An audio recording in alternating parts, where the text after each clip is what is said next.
practical অফিসিয়ালদের মতো মাঠে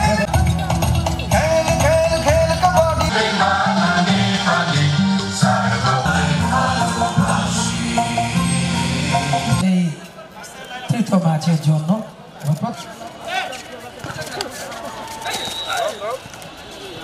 বসন্তের পরন্ত বিকেল আকাশে মেঘ এবং সূর্যের মতো লুকোচুরি খেলার যাদের একজন আমির হোসেন পাটুয়ার সাথে প্রথম টেস্ট সিরিজ খেলেছিল বাংলাদেশ কাবাডি 2 পয়েন্ট না দেওয়াটাই দিকে তাকাতে হবে বাংলাদেশ দলকে গত ম্যাচ থেকে এই ধরনের দৃশ্যগুলো প্রমাণ এবং সে বিষয়গুলো আমরা দেখেছিলাম এর মধ্যে প্রথমবারের মতো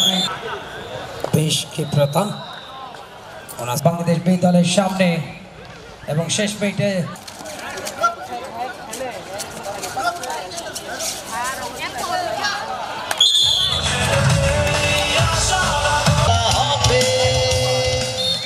বাংলাদেশের বিরুদ্ধে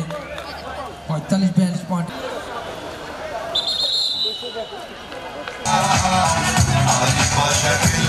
ষোলো জাতি টুর্নামেন্ট যেটা সফল আয়োজন বাংলাদেশ কাবাডি ফেডারেশনের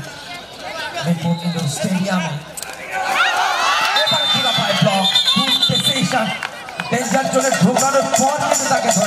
পর্যন্ত নিজের চাপটা চেনাতে পারেনি প্রথম ম্যাচে যেটা দেখিয়েছিলেন এবং সেখানে কিন্তু তার আর কিছু করার থাকে না জোড়াপাই ব্লকে বাংলাদেশ দল কিন্তু একটা পয়েন্ট পেল বাংলাদেশ 30 29 এই মুহূর্তে রেডে সাকসেস বাংলাদেশ প্রথম পয়েন্ট পেল বাংলাদেশ 1 নেপাল ততবারই অন্যরকম বাট তিনি ডিফেন্সে যথেষ্ট কার্যকরী তার যে শারীরিক পাওয়ার টেকনিক এই বিষয়গুলো তিনি অ্যাপ্লাই করেন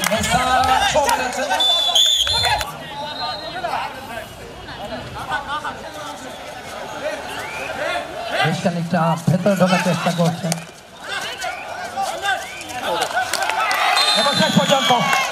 কাজের কাজ করে ফেলেছেন নম্বর 9 এখনো পর্যন্ত আমরা সুপার ট্যাকেলে কোনো পয়েন্ট দেখিনি কোনো দলের কাছ থেকে লেফট কর্নারে বেস্ট হ্যান্ডে ভেতরে বাকলাইন ক্রস করে ক্যাপ্টেন ইনফ্যাক্ট দীপন গোলদার অনেকটা ভেতরে ঢুকেছে এবং লুনা শোটা সমান তালের লড়াই 5 পয়েন্ট লেটটাও কিন্তু ঘুচিয়ে ফেলেছে নেপাল নেপাল কিন্তু এই মুহূর্তে বেশ ভালো এবং শক্ত অবস্থান তৈরি করছে ম্যাচে জোড়া পায় ব্লক যখন ডেঞ্জার জোড়া ঢুকলেন সাথে সাথে জোড়া পায় ব্লক পুরোটাই নিয়ন্ত্রণে 4 পয়েন্টের লিড লাস্ট মিনিটে খেলা চলমান দীপান বাংলাদেশ এই মুহূর্তে 42 নেপাল এবং সেই সাথে রেফারি লম্বা মাঠে খেলা শেষ হলো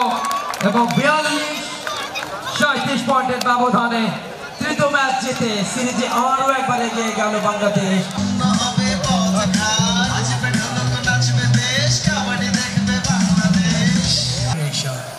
সুপ্রিয় দর্শক এই ম্যাচের সেরা খেলোয়াড় বাংলাদেশ দলের সম্পাদক বাংলাদেশ কাবাডি ফেডারেশন এবং ডিআইজি বাংলাদেশ পুলিশ সেরা খেলোয়াড় Dipan Goldar thank you very much